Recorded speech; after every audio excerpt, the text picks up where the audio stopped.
Hello, people. My name is Lewis Lee from All Ends Media, and this is Plan and Traffic, where we talk cars, boats, anything you put gas in, we talk about it. And we got my man Motormouth Ray, and we got our special guest KJ Jones. You all know him from the hit show Hooptie. Hooptie. What's up, bro? What's going on, Lewis? I'm sorry, what's happening, Lewis Lee?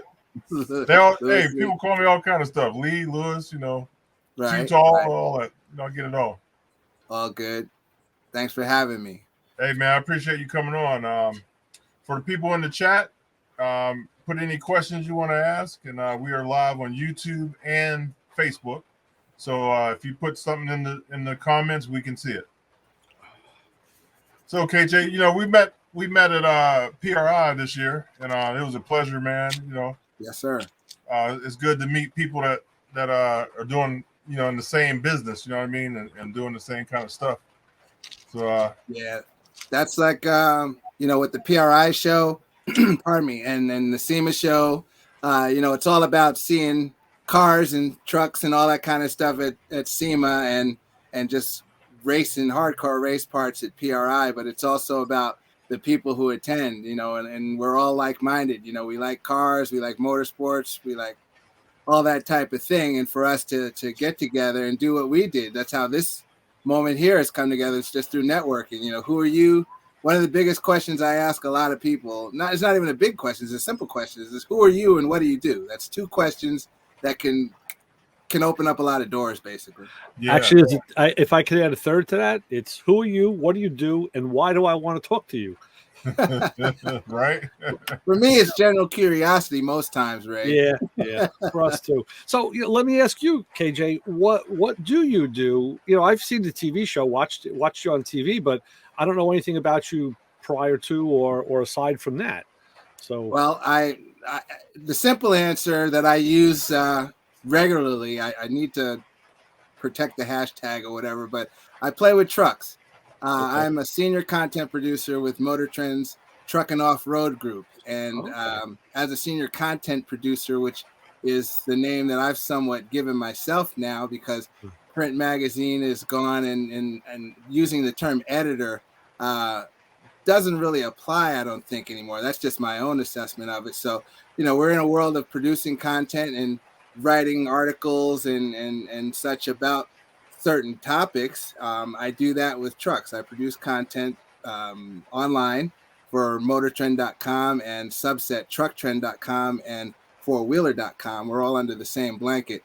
But in the big picture, I go out and I evaluate trucks. I put different parts on trucks and test them and then just report about them. So playing with trucks is what I do.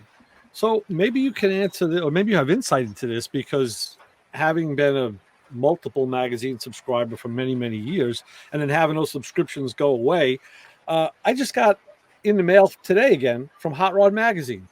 And they're saying that they have a year's cost of a magazine is like almost $300, but they're going to give me $170 off or whatever, and give me like a $15 subscription. And they had a term for it.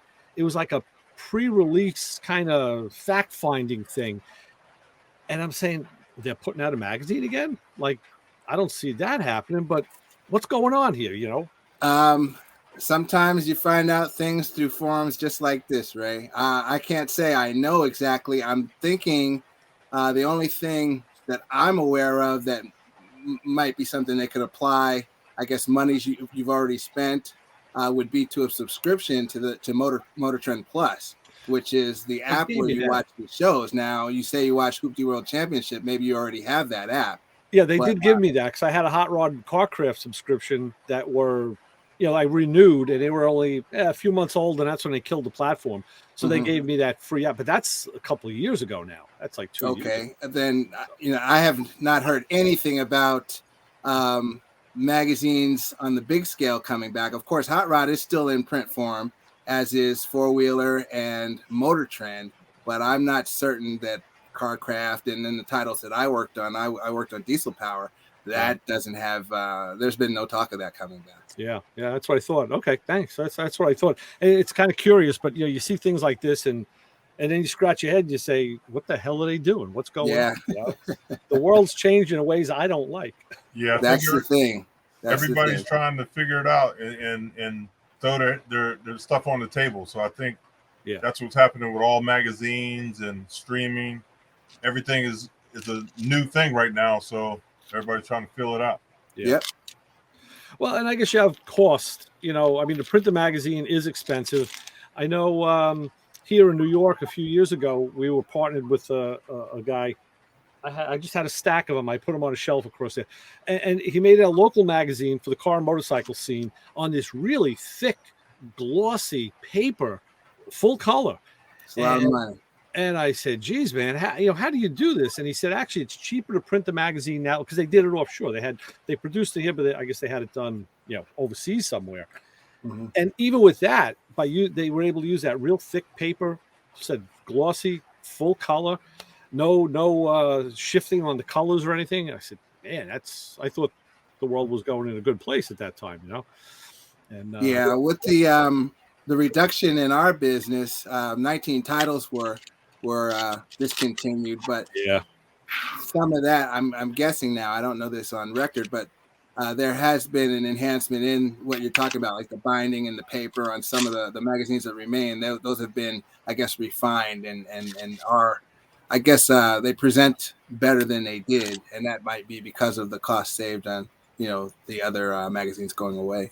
Yeah, I mean, back it's got to be 10 years ago or so.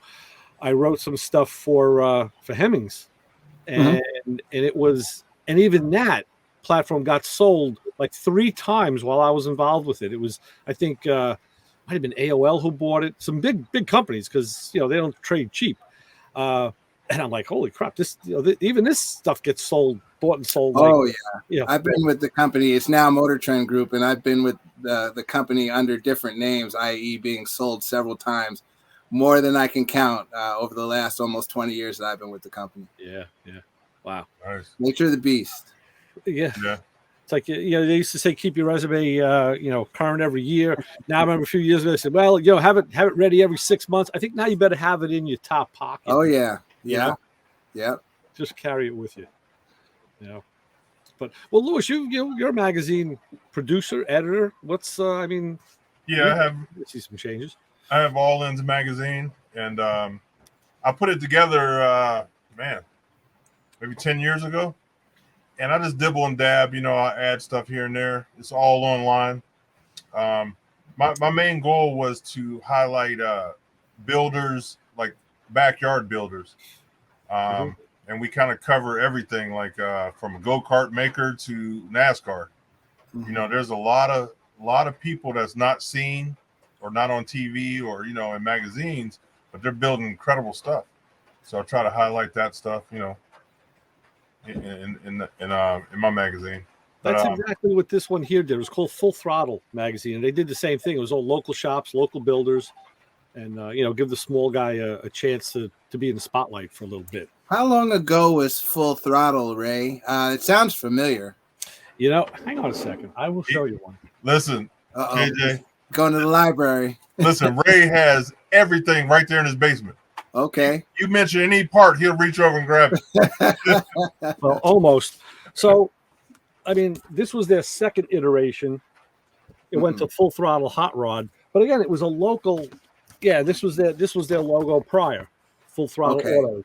Then I believe there was a Full Throttle here on the West Coast, and it was more of like a newspaper type of publication that focused on local area drag racing. Yeah, this was all local stuff. In fact, Louis, you'll let me see. Now, Ray, KJ is from New York. Oh yeah. Yes, indeed. Where Ellsworth, New York, right next to White Plains. Oh, good, just above us. Yeah. Yeah. Where are you? Where are you? I'm down on Long Island. I'm in okay. Nassau County. Yeah, so I'm down on the, a stone's throw from the beaches. Yeah, I'm in Youngstown, Ohio. Youngstown. Yeah, I know you heard of it. Youngstown. Yeah. Yeah. And that's the beauty of a platform like this, because we can, we interact. I've through this platform and through Lewis, I've met guys from all over the world. You know, Oh, now of yourself course. included. I mean, it's fantastic. You couldn't do that years ago. You know, we had no No. chance, and we didn't know what other people were doing and what their talents and strengths and weaknesses were. So you couldn't share anything, and you know, pretty much to be able to have that interaction it's priceless. You know. Oh, absolutely. You know, the internet is often it's a blessing and a curse. You know what I mean? It really the pendulum swings both ways and it swings very, very quickly. But you know, when it is a blessing is when it can tie, you know, like-minded people together. It can unite families and all that kind of stuff, man. I dig it. I dig it then. And especially in the car game and the truck game, there's been so many people that you know, you look at your Instagram, more so your Instagram and like your LinkedIn and stuff, where you're tied in a sense to people who you don't know, but because of the common being mechanics or cars or trucks, racing, when you do get together, there's no build up to meeting each other. You know what I'm saying? It's like you know each other in a way. You know, it's funny you said that. Just this past summer, my wife and I took a trip. We're looking at relocating, and along the way, I met up with not this guy. I met up with this guy prior to that. There's our boy Terry. How you doing, Terry? That's the show right there. The show. No, we got a real one tonight, buddy. We got a real one on here. What's up, Ray? What's up, Lewis? What's up, KJ in the house? What's happening? Man, what's going on, buddy? Yeah, feeling good. Thanks for being here, buddy. Yeah. I'm sorry, Ray. Go ahead. That's right. To finish my thought, what I was able to do was meet up with 4 people along this trip that I had met on the internet, and I'd been interacting with them for years and got kind of close to a couple of them. We really, you know, formed a friendship, but never laid eyes on each other in person. And like you said, all that I guess it's, I don't know, it's like a dating site, you know, you get it all out of the way, you know, and then you meet each other. It's like, oh yeah, I know you. Yeah, it's very cool. That's 100. So it is really a good feeling when you meet people that you've been talking to online. Right. You know, at a show somewhere or, you know, out of town, you're like, oh man, it's like we brothers. Yeah. I mean, there's honestly been instances where straight up, there's been instances where, oh, you're coming into town, you could stay at my house. It's like, whoa. like whoa. but it's genuine. It's not any kind of, you know, BS or anything like that. They genuinely mean that. Yes. And there had been an instance or two where that's been chalked up on and it was rock and roll. You know, it was like we've been boys for years. Me and Terry, I stayed at his house like I've been knowing him for 20 years. That's awesome. That's what it's about. That's what this stuff does. That's the blessing part. We won't talk about the curse. right. Yeah, that goes a whole nother direction. Yeah. Yes, sir. Yeah. And of course, the invitation extends out to everyone here. I got plenty of room. Come on in. Hey, we all gonna go at one time. We can handle it. We got the garage shop. We can handle it. Yeah. That's how me and KJ met. Yeah. Tell you a funny story. This is wild. My father, you know, like he was a mortgage broker. He passed in 2004, but he was a mortgage broker, and he used to deal with this guy named Trevor Archer. TA, exactly. Yeah. Right. And I saw KJ's line. What's it called? He was posting stuff. This is like last year that he took a picture of the Tappan Zee Bridge. Right. And I was, you know, every now and then, you know, like I would talk to him, you know, like, hey, what's up, man? I like what you're doing and all this. And next thing I know, I see a picture of Tappan Zee Bridge. I was like, wait a second. Like, where are you? And then he says that he's from, you know, like he's at the Tappan Zee Bridge. And I think you were leaving. No, I was just coming in, actually. I was on a program with Jeep. And just the way Jeep had us routed to drive, we were driving the Wagoneer and the Grand Wagoneer. And from the city, they had us come up the the Palisades there, we hit the Palisades, hit 9W, and then when we looped around, I says, "Oh man, we're going across the tap." And when I got on the bridge, and well, it's not the tap anymore; it's the Cuomo. But when we're going across the bridge, we're going across the bridge, and I realized, well, this is pretty crazy because it just might take me past my house, you know. And I'm following the GPS route, it's a prescribed route that we were on. And I called my mom. I says, "Mommy, I think we're going to be going by the house." And sure enough, we went not by the house on that drive, but we drove right to the front door of where I went to high school, which was pretty crazy.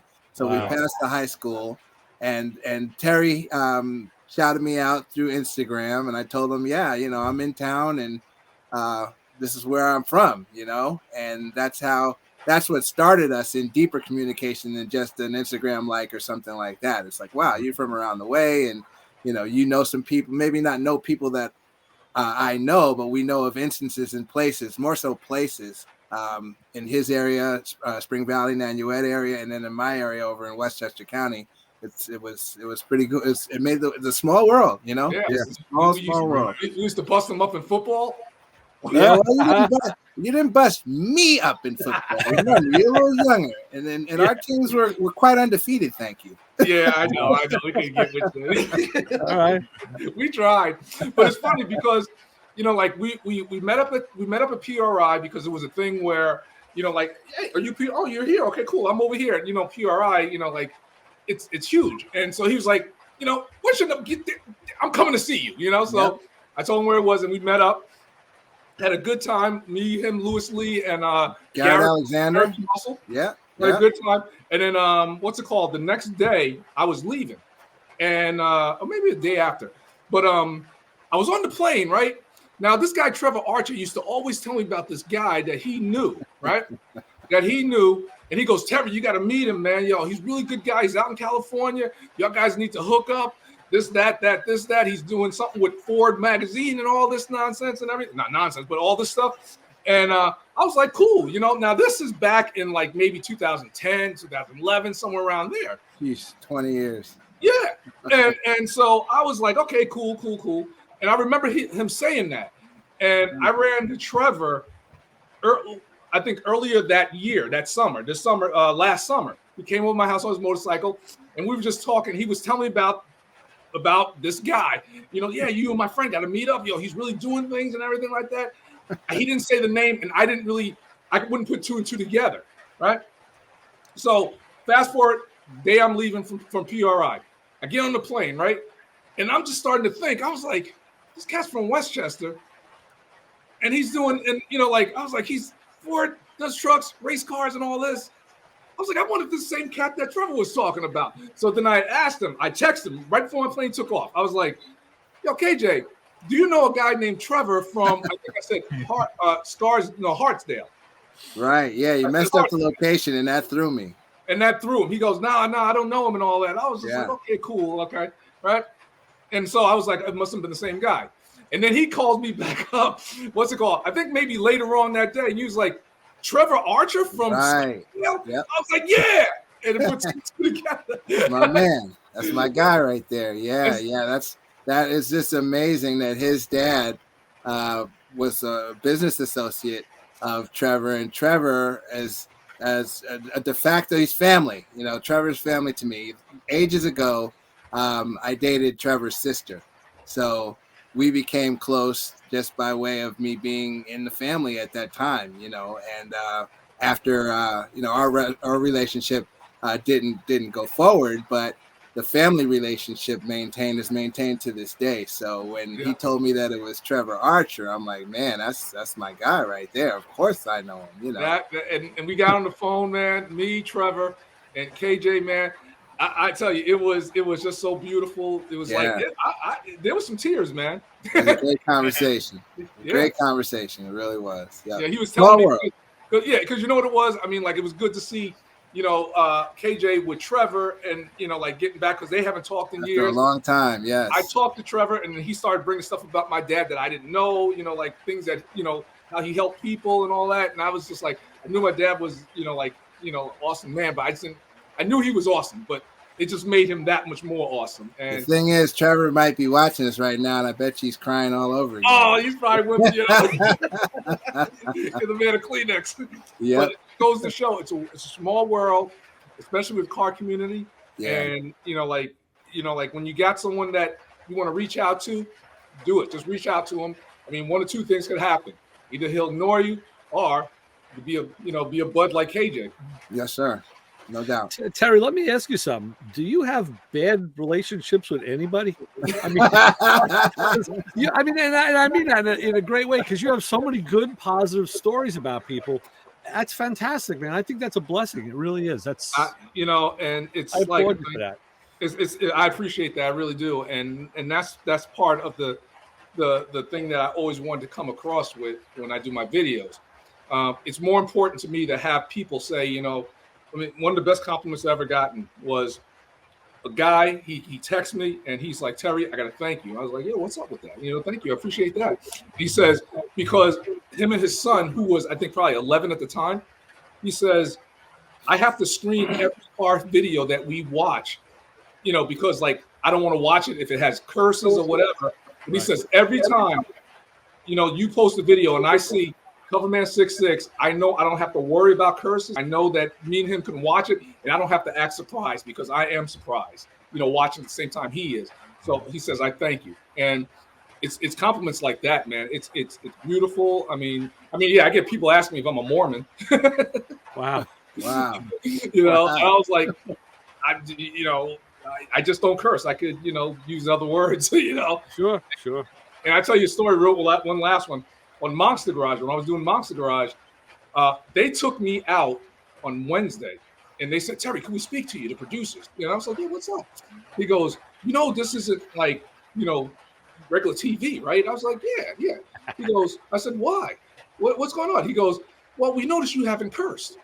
And I was like, what? I'm sorry. He goes, no, you can curse. You can let it fly. I said, everyone else is like cursing like sailors, but you haven't said one curse.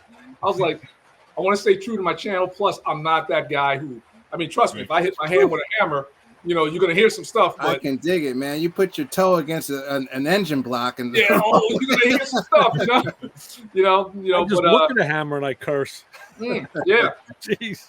But no, and that's what it's all about, man. It's all about, like I said, like I always like to see the best side of people. So I figured the way to see the best side of people is let them see the best side of you.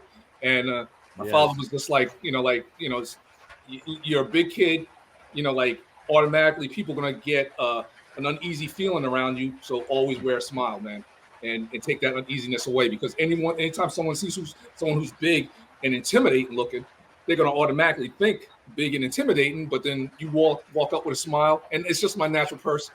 So he says, you'll be all right. And things like that, my pops taught me that, I miss the man dearly. And, right on. But thank you, Ray. I appreciate that compliment, man. Yeah, well, it's well deserved. And when I met you, yeah, you're bigger than me, but when I hugged you, I said, man, this guy's a teddy bear. I love everyone, man. I love everyone. Very good. It's like I always say, love them until you get a reason not to, Yeah. So they give you a reason not to. So let me switch gears here a little bit and ask KJ, how the hell do you get those cars to go so fast, man? Those are big cars. Which cars are you talking about? The ones I saw on the TV show, the challenge. Oh, and the Hooptie World Championship? Yeah, man. Well, I tell you what, Ray, those cars weren't that fast to me, but okay. they kind of look fast, I guess, on the yeah, I'm just like the camera put 25 pounds on my ass, right? Okay. Just talking relative terms, because you do have some of these cars are almost 5,000 pounds.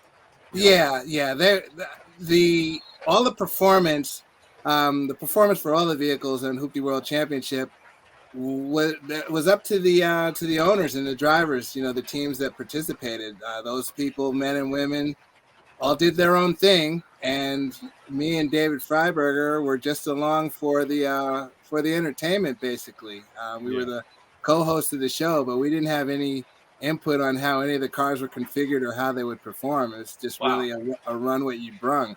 And as far as performance that I really pay close attention to, that's at the drag strip, quarter mile performance. And I think the quickest car, I believe one of the Nissans ran 13s, maybe. I don't even, honestly, I don't remember, but and not to take anything away from running 13s, but Right. the way you said that, I'm like, did something go 9 seconds and I missed it?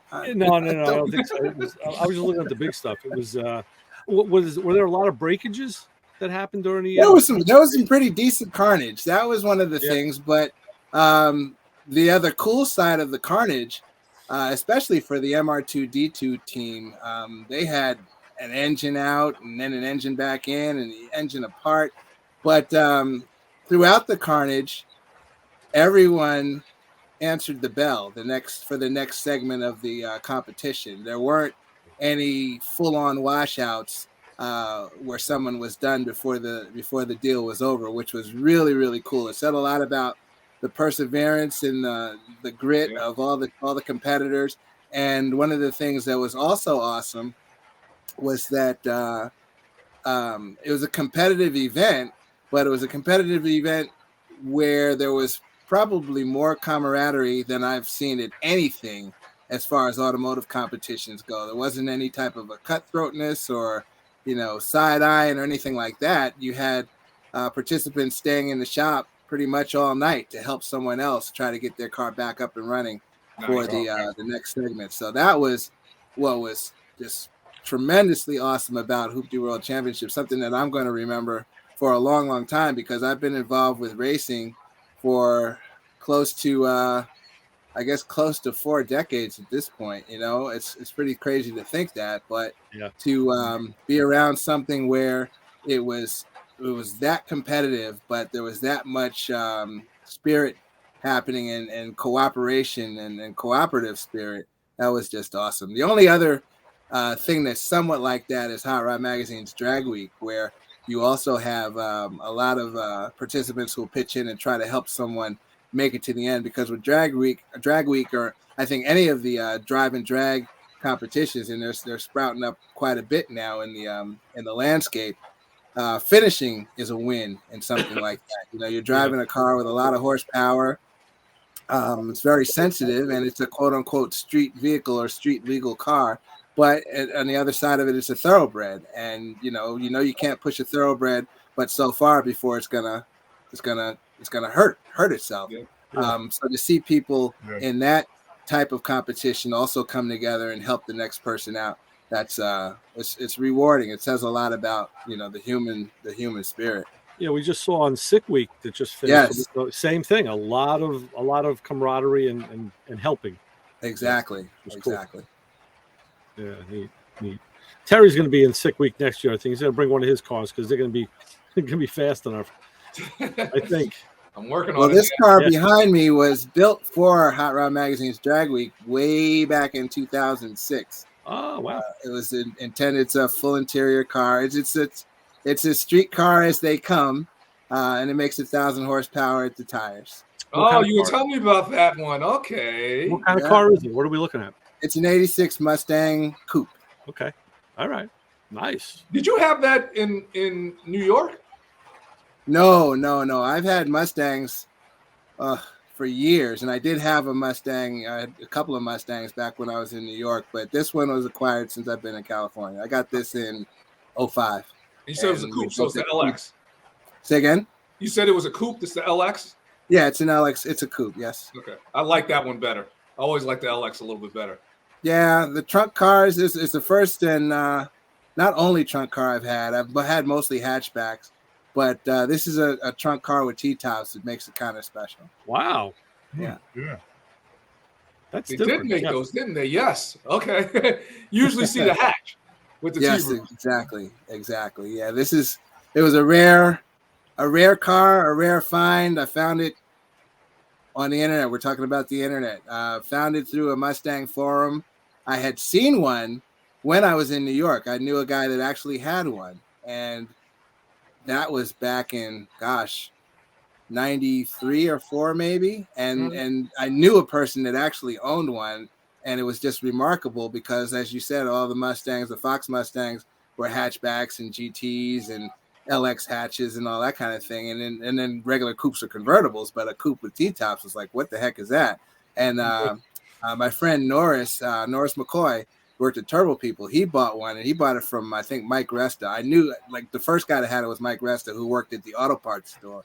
And then Norris, I think, bought it from Mike or this guy named Kenny. But Norris got it, and he put a turbo on it and made it really fast. But anyway, it was a T-top coupe. And then years later, when I moved to California, I had it in the back of my mind, but had talked about it to Mustang people and stuff. It says, there's a T-top coupe out, that's out there. Oh, no, that's crazy. No, they never made that. I'd get all kind of argument. I'm like, well, I know what I saw, and I know what my friend had. Years later, 2000, and I think it was 04 or 05, I was on a Mustang hardcore50.com, which was just a forum. This is before your Facebook and all that kind of stuff. So it was a forum for late model Mustang enthusiasts, and the owner of this car posted a one ad, said, I have this car for sale, and had a photo of it, and it was a T-top coupe. And I said, oh my God, I mean, my heart started racing. I know all about these, and there's a lot of people out there that don't know about them, and I have to get it. And he was in Southern California, and I contacted him by, I might have been email or maybe a message in that system, in that message board system, a private message. And he hit me back, and I says, do not sell it to anybody else. I'm coming with a trailer. And I went out to I guess it was close to Poway, California, or like Indio area. It was a long drive. I put 430 some round trip miles on it to get it. Wow. On my truck to get it. Yeah. How many of those cars did they make with that body style? Do you know? If it's in here, you're talking about your basement with everything. I think the Marty is in here somewhere. And if you give me a second, I can tell you. Can I walk away from the camera for a minute, Louis? Yeah. Okay, hold on a minute. I'll tell you one thing. KJ. Yep. Before you walk away, well, I'll tell you when you get back. This I like the that. Marty was where I could find it. Oh, there you go. Wow, it's better than me. Nice. I had a Marty report done, and statistics are your car was one of 8,000, call it roughly 8,082 with this paint code, 3,927 with this paint and trim code, 2,037 with this engine transmission. It was a 505 speed car. Mm-hmm. And 6,000 or 6,600 ordered from the DSO, and 8,361 with the California emission system. That's for the 86 Mustang two-door sedan. I don't know. Let me look at this a little more and see how finite it gets as far as this specific setup. But I would go with the 2037 with that particular engine and transmission for 86. That sounds about right. It wasn't a huge production with the V8 in them. There probably are more with the 4-cylinder. Yeah. Well, you know something? I'm gonna, we're family now, so I'm gonna tell you fellas something. All right? There was a time, right, where your boy almost bought a Capri. You know how the Mustang had the Capri twin? Yeah, the Mercury. I almost bought, I think it was an 86 or 87 Capri 5.0 because it was different. I liked the hood scoop that it had on it. Yep. And I almost pulled the trigger. I'll tell you, I have a good friend, my buddy Gerard. He was racing in IMSA, the ST2 class, the street class years ago, and he was racing Mustangs. He'd always pick up like a notchback or a hatchback Mustang, and he put the 5.0 in it. But then he was competing. He was in the same class as the Corvettes and the Camaros, and he'd get him on the turns, but they'd get him on the straightaway. So then he went out and he bought and built a Capri. And I said, why'd you do that? He goes, well, the Capri is a lighter car than the Mustang. Mm-hmm. So he put a Turbo 4 in it, and he was cleaning up. He went through every iteration: fuel injection, non-fuel injection, turbo, non-turbo, V8, 4-cylinder, the whole 9 yards. But he did switch those Capris, Terry, because they were lighter, and had a lot of success with them. Yeah, well, believe it or not, Terry, I'm a Mustang guy. Mustangs were my livelihood for 10 years when I was with 50 Mustang and Super Forge magazine, and just been a hobby long before I worked on the magazine. But it was this close to not being a Mustang guy at all. I started out with an interest and ambition to get a Buick Grand National. I was almost a Grand National. Yeah. Back in 1986, I was going to buy my first dealer brand new car. You know, I was working, making money, and getting ready to pay a car note, etc. And I had researched the Grand National through and through. And I knew it was a bad dog, and I just had to have one and all of that kind of thing. So I went with my dad. I went to Mark Buick in Yonkers, New York. Exactly where it is. Right down the street from the slot cars. Well, that's Elmsford, New York. That's Elmsford. Okay. Yeah. But went to Mark Buick in Yonkers, and I was with my dad. Had my deposit and had down payment money, and was going to get a Grand National. They had one on the floor, and it wasn't trimmed the way I wanted it. The bottom line was they had to order my car, and got everything set, and the paperwork was, literally drawn up. And the last thing the salesman said to me was, "All right, KJ, it's going to take 16 weeks for them to build your car." Wow. They were building them at a plant in Texas, and you figure this is maybe the middle of June, and I'm 22 years old, and you're telling me 16 weeks to get my car built. No deal. But you know what it is? You might have got an 87. I took the deal down, is what it is, and I'm kicking myself for it every day. You might have got an 87 because those 87s were factory freaks. I know. I took the deal down, and I went to another place in the Bronx called OLDS. It was Own Lease Drive System, OLDS, and this was kind of like a CarMax of its day, where you could get any make, model, whatever you wanted, they could get it there. And it was like leasing programs as opposed to buying. So I went in that showroom, and the salesman, we were talking, and he says, "Well, what about that right over there?" And it was a 1986 5-liter Mustang.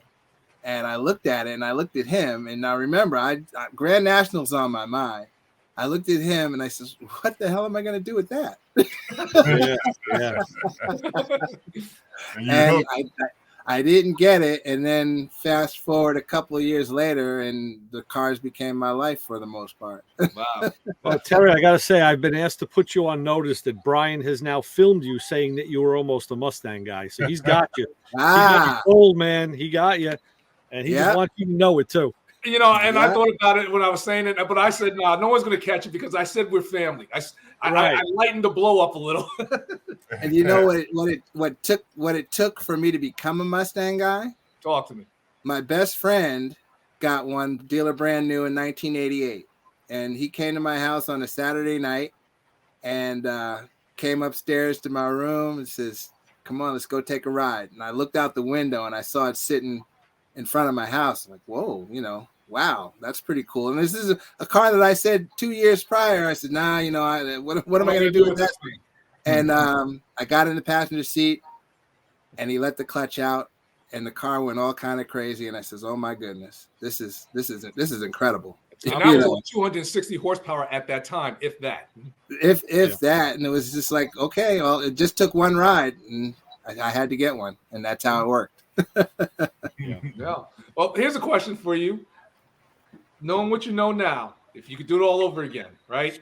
Would that Grand National be in your garage now? 100%. That Grand National would be in my garage now, and I'm gonna break you guys' heart. The first car, I was talking about Grand National being my first dealer brand new car. The first car that I bought with my own money was a 68 GTO 404 speed. Nice. Where is it now? Yeah. Right. Nice. Where is it now? I bought that car in high school. I think Terry took it apart. He cut one apart. I bought that car. Now get this. This is I'm an old guy, so this is way back in the day. But I bought that car. I bought that car for $700. Wow. And the brakes almost cost more than the car did. I bought the car with no brakes, and that's why one of the reasons why I guess the guy that sold it to me sold it so cheap. He sold it to me because he didn't have the money to put the brakes on it. This was at the time, your Le Mans, and Terry, you probably know this. Your Le Mans and probably Chevelles had a 2-piston caliber. This had a 4-piston caliber in the front. Kelsey. And You could go to Napa. I went to Hunts Point in the junkyards. I spent the day in one junkyard's like brake caliper room, and I'm trying to find the calipers, and it's like, no, you're not going to get it there. And I had to go to Pontiac and order the calipers, and I think I paid $700 for the car. I paid about $500 for the brakes. Those were the first generation Kelsey Hayes 4-piston calipers. Yep. I learned a lesson there. So I paid almost as much in brakes as I paid for the car. But after I put brakes on it, it was a bad dude, man. 400 4-speed, a lot of fun, and I sold it. That would be in the garage, and the Grand National would be in the driveway. Okay. All right. But let me ask you this though: Did the GTO make it to Masters? Say again? Did the GTO make it to Masters Park? Oh, that GTO made it everywhere, dude. That GTO made it. That GTO rode, man. I mean, that's in the day when, streetcar really was streetcar. You figure in 1968, they were making them to drive, period. Totally. And this wasn't stepped on or really, didn't have any kind of heavy duty cam in it or anything like that. It was just really a driver. The only caveat in that, I would say, is today or in that day, if there was a 5-speed available, it probably would have been a little more pleasurable. But when did the Rock Crusher come out? Say again? When did the Rock Crusher come out? That was a 5-speed, wasn't it? No, but this was a 4-speed car. It didn't have a Rock Crusher in it. I think the Rock Crusher was a little later. Was it like maybe 70 or 72? The M22 is what's called the Rock Crusher. It's a 4-speed with straight cut gears. Instead of the M21, it's a 4-gear though. It's 4-gear. It's not a 5-gear. 4-speed, yes. Masters, so you guys know, because each one of you guys probably have it in your area, like a place where people used to gather up and get together, like a big, huge car show. But if someone ran their mouth, they go down Route 59, get onto New Jersey Turnpike, and it was like a mark off where it was just a drag strip. Yeah. Yep. Yeah. You used to mark it off. I might have been out there 1 or 2 times. I might have been. I'm not gonna. I might have been. That's the limitations is how long. Yeah, I seen things. Right. Because you know what it was when I first got my license. That's when they pretty much were shutting it down. So I might have seen 1 or 2 runs out there. Might have. I don't know. Well, I got to tell you, we don't like to upstage the guests on this show, but I did buy my 65 GTO for $75. Wow. And it does have. I'll take that upstaging, man. Wow. $75. And it does have a 68 400 in it with a 5-speed now. Good for you, man. So just good for you, man. That's outstanding. But for $75, well, pardon me. How clapped out? You got it. I bought the car in 1975. It was 10 years old. So you could get, $100 car. It would have been a $100 car, but I got it not running. It wasn't running. Right. So it was a $75. It was part of a package deal with a 67, and we bartered the price down. So, but you could do that back in the 70s. That was the time to do that. Yeah. My time was the 80s, Ray, and there was still some of that or quite a bit of that. The thing in the 80s was a paper. And actually, we went out to Long Island to go look at a car once. Car Buyers Market. Oh, sure. You remember that? Yeah. Car Buyers Market was you'd get it every week religiously and look at what the deals were and stuff. And again, that was a time when a $3,000 car was expensive. Oh yeah, definitely. That's when a $3,000 car was expensive. So $3,000 car, you're looking at a CUDA. You're looking at like a CUDA. You could find something $1,000 or less that you could work on and make it your own. That was a swinging deal. I tell you, it was 1979 when I bought the 68 GTO with the 400 in it, and I paid $200 for the car. And the motor had been rebuilt and only had like 30,000 miles on it. So I took the engine and tranny out, and then I sold the shell for $200. Yeah. Well, the heartbreak in my GTO was I sold it to a guy that he actually pestered my grandfather, because my grandfather's garage was my shop back in that day. And when I went away during the winter, the guy, he used to shovel and snow blow my grandfather's driveway. and he saw the car in there, and he would always, hey, you know, do you want to sell it? And my grandfather, this is my grandson's car, you know. I'm like, no. And I talked to my grandfather, and he'd say, you know, this guy he's asking about that car. He just keeps asking about the car. Da da da da da. So I finally relented and sold it to him, and I got good money for it. Don't get me wrong, I got really nice money for it for the time.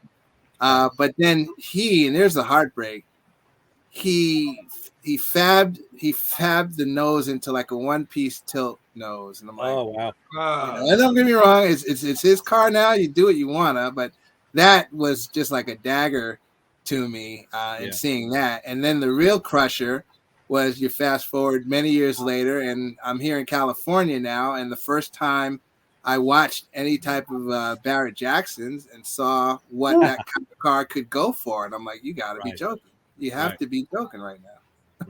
Right. Yeah, they've all come up. I mean, it's, you know, not many people were able to save them. I've always felt very fortunate. All the moves I made through my life, getting married, having kids, I was always able to keep the cars, and you know, sold other ones, of course. But that one, that's a member of the family. You know, that's what's up. That's what this is. I told my wife, I said, listen, all you got to do is get a backhoe, measure it out, and make the hole big enough. Just drop it both down in there, and everything will be fine. There you go. little ramp on in there. Yes, sir. Just call the excavating company and tell them make a big hole. Yep. Got that right. All right, so we're at 9:47 into the show, so I'm gonna let some of the fellas in that are usuals, and they can ask you some questions. You know. Oh, Brian's coming. God. Tell some lies. Oh, should I brace myself? Oh man, I'm sober, Brian. I'm bracing myself. Hey, this is a good bunch of fellas, man. These are my people here. They're good guys. All right. Chassis John. Terry. There he is, Johnny. What's up, guys? Good to see you, John. Hey, KJ, man. So cool that you're on here. Thank you. And your story's phenomenal. Thank you, man. Appreciate I'm just loving it. And you keep mentioning all of this stuff because I'm a Long Island guy. Okay. All right. I'm down in Florida now. There you go. I'm in SoCal, so I mean New York's always home, but SoCal is SoCal too. Yeah. Awesome stories. What's going on, Very KJ? good. Tonight's been great. Guys? Pleasure to be here. Thanks for having me. Hey, KJ, can I drop a name and see if you know him? Go for it. Ben Alameda. That's my guy, little Benny. Yes, sir. He's one of the best Ford men. I won't even just put it in the West Coast. I'd say in the country. Wow. Then you probably know his mentor. Oh man, Charlie Stevens. His son. Charlie Stevens. His son, Mike. Oh, I know Mike. Has been my best friend since I was 13 years old, and I'm 52 in a week. Wow. Small. See, there you go, Damn, guys. you're getting old, brother. When the show started. Small world. Charlie Stevens. God rest him, man. That guy he's Benny's mentor, and he still is. Forget it. He's gone from this earth, but one of the most brilliant Ford engine guys I've ever encountered, and he was also a mentor of sorts to me. He sat here in my house and drank beers. You know what I mean? We were good. He flew me out to the first PRI West show, and me and Benny just had a blast, and we sat there and we talked to Smokey Unick for about 35 minutes talking about exhaust velocity and step headers and all this stuff, and it was just like, and Charlie, I could say I miss him every day. I know Mike does too, and that was the thing about Charlie. If he saw potential in you, he did not hesitate one bit and would step up and do whatever. I mean, you know, he bought Benny his first flow bench. Yes, he did. 100%, man. I mean, look what he did, you know, for the guys down there in Carson or Torrance down there. Gosh, it's Mark. I can't remember the name of the shop. Probe. Well, you talking about from Probe? Yes. It did. Yeah, he was one of the initial backers at Probe Industries. Absolutely. Yeah, I know Charlie and Mike and D. Very, very. D was here. D's been in the house, so they're family, no doubt. Yeah, Mike just finished up my aluminum headed 466 for my 66 Cyclone. There you go. All right, should be a killer. Oh yeah, I got a couple of them. I got 3. I got 2 two-door hard tops and a convertible. Oh, nice. And I bought a S Code 390 out of Denton, Texas, and we're going to put a 5-speed behind it in a convertible. And but like I said, I wanted to drop that name and see if DC would catch a reaction, because only certain people knew what DC meant. Absolutely. But no, glad to chat with you and have a minute to meet with you, because I see, like I said, I see friends and stuff like that, but you and I have never met.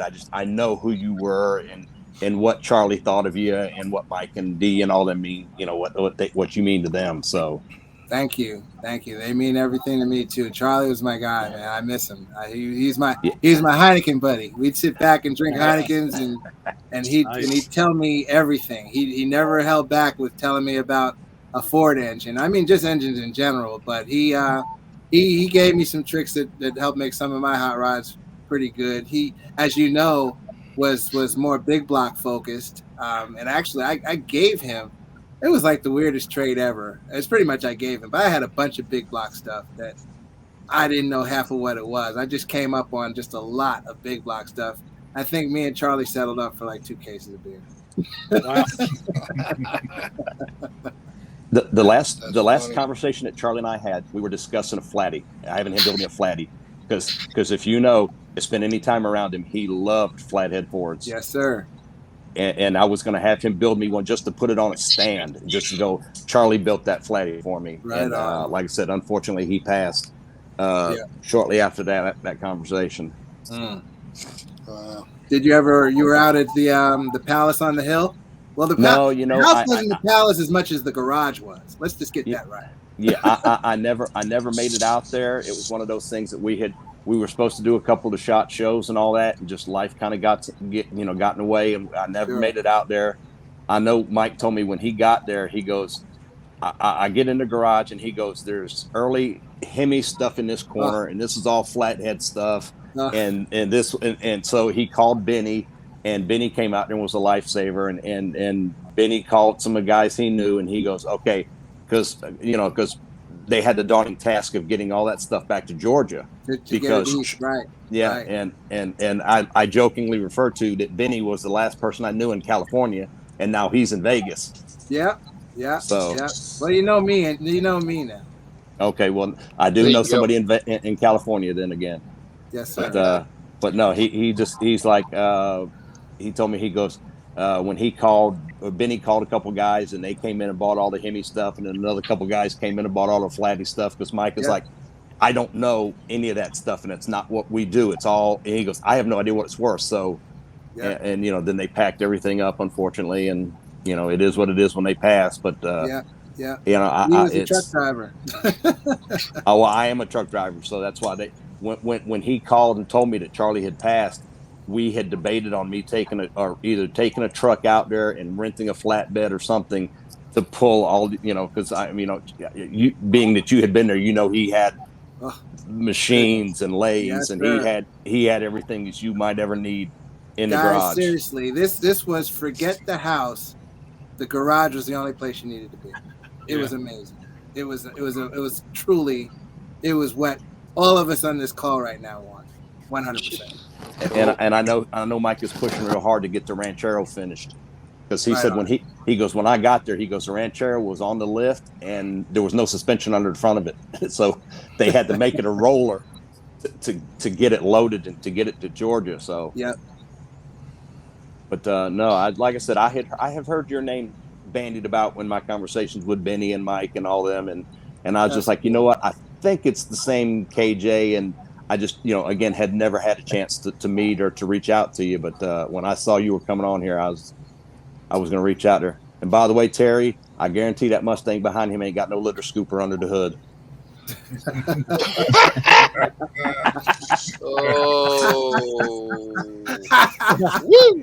Well, I got to say something, Vince. It's ahead. been a while since we've seen you here, and it's good to see you back. You do know how to make a comeback. I will say that. I try, Ray. I had dental surgery. They did the bottoms this morning, so that was another $12,000. So it's a $32,000 grand.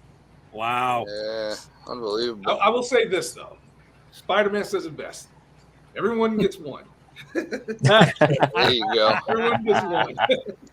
But Hey KJ, I got a buddy that lives 10 minutes away that I know you know. Brad Lagman? Mr. Ford, Evan Smith. Oh, Evan Smith. Evan Smith is he's in Florida. Yeah, he lives 10 minutes from me. Oh, from you. Okay. I thought you were saying 10 minutes from me. I just saw Evan. I saw Evan over this the weekend. winters. I was at Pomona. Yeah. Hey, what town are you in? Well. Say again. What town are you in, though? I'm sorry, I didn't hear you. Say again. What town do you live in? Oh, I'm in Reseda. Stockton. No, not Stockton. I'm down in Reseda in the Southern California, the San Fernando Valley. Okay. Yeah, I'm from Stockton, California. I moved here to Minnesota 8 years ago. So.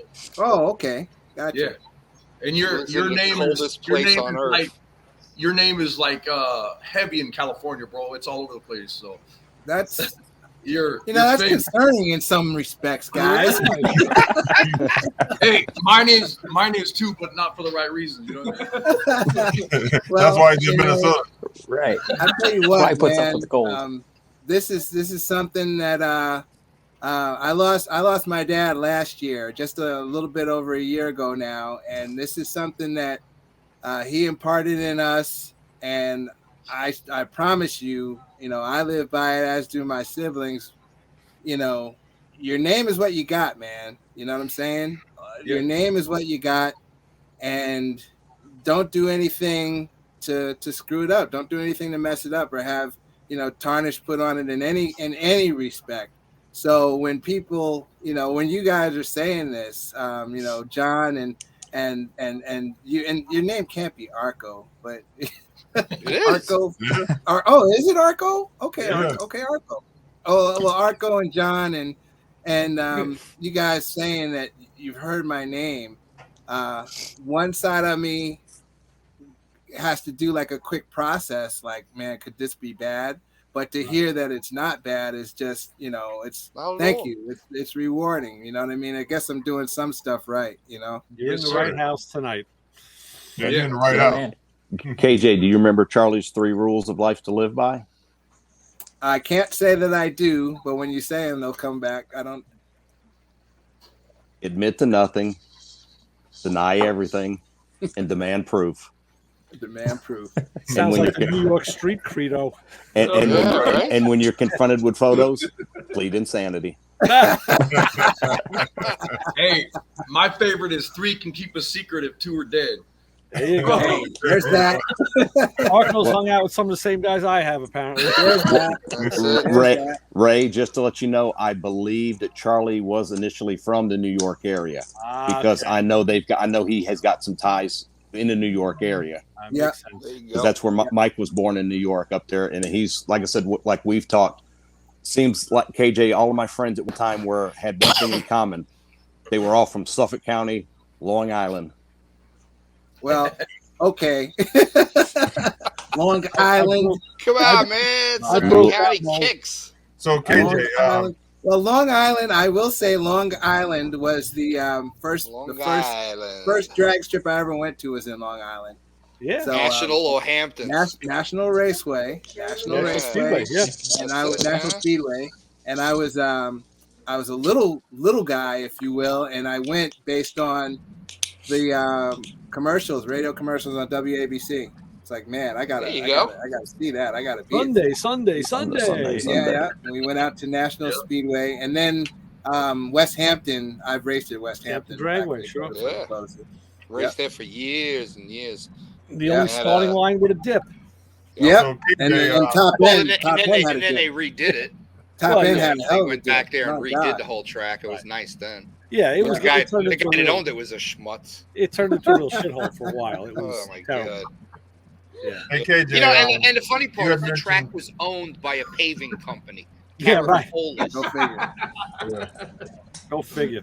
What's up, Lewis? I don't know. So KJ, you had mentioned my bus earlier. Arco, he rounded up the crew, and they all came here to Ohio and helped me cut my roof off. Oh wow, Yeah. that's cool. I watched some of the video of you guys getting down. I like the way you made like for all intents and purposes like a Vista roof, where you kind of slope Yeah, the transition. That's pretty cool the way you did that. I really am interested in seeing the floor plan on that, man, and just how you're going to lay it out with your sleeping area and, the galley and all that kind of stuff, man.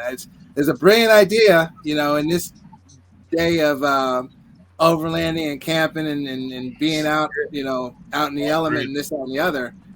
Bottom line is you can get into a bus pretty cheap. And, you probably have, it might be an international in it.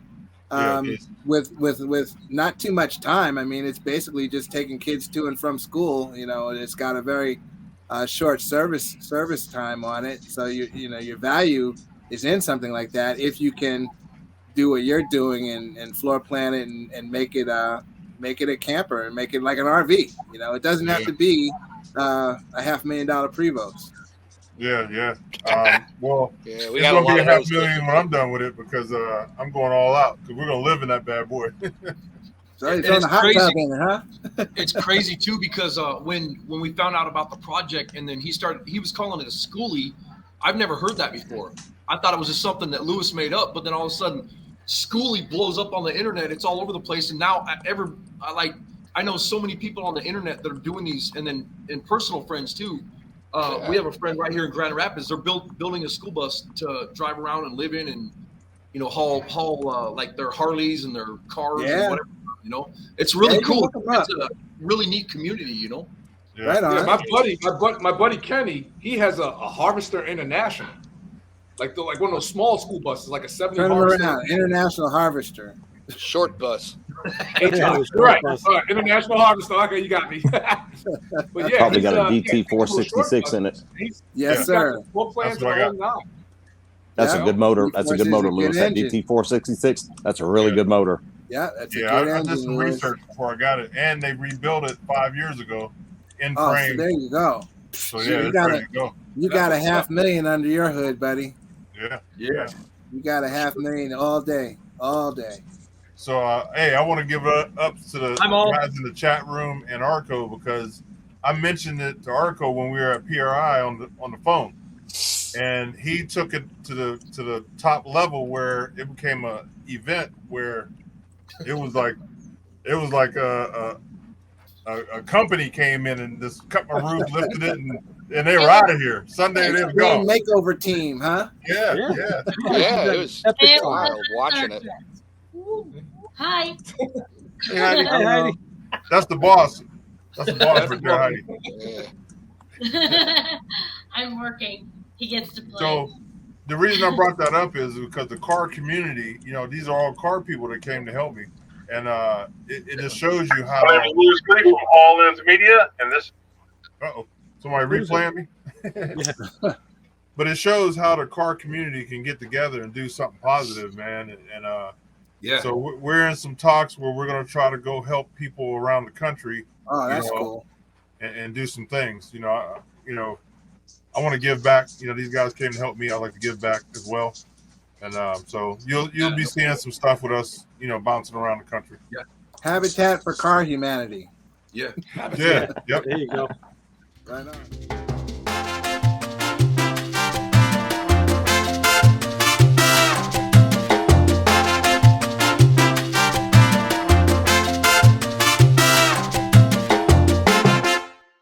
Like this show? Want more? Then head to WatchPTTV.com, the new 100% free PowerTube TV streaming network. Home of the best classic and new motorsports racing and build shows on the web.